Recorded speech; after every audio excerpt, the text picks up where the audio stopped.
আজকে আমাদের মূলত মুর্শিদাবাদ ইউনিভার্সিটি অভিযানে এসেছিলাম।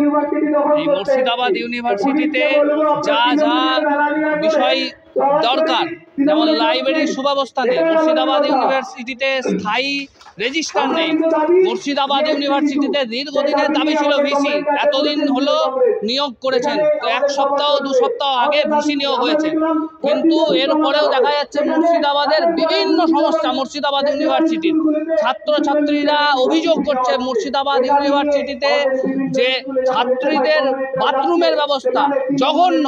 এই সমস্ত দাবি নিয়ে আমরা ইউনিভার্সিটিতে অভিযান করতে এসেছিলাম, ইউনিভার্সিটিতে ডেপুটেশন দিতে এসেছিলাম। আজকে সেই ডেপুটেশন চলছে, এখন কর্মসূচি চলছে, এই দাবি নিয়েই আমাদের আশা।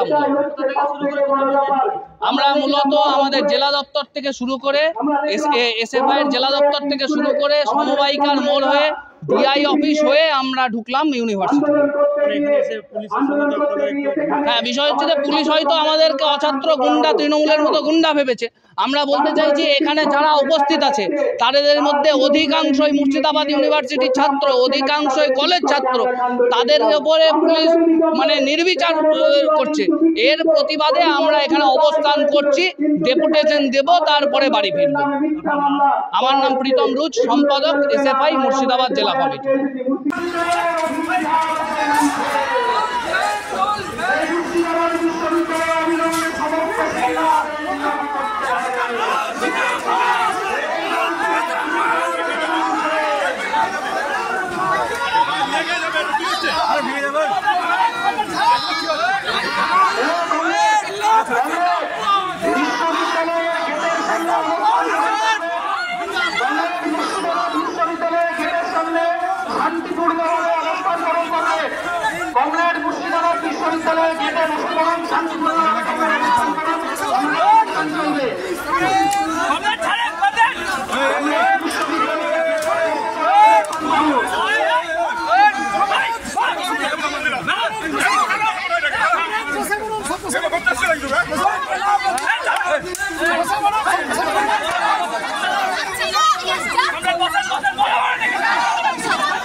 भाई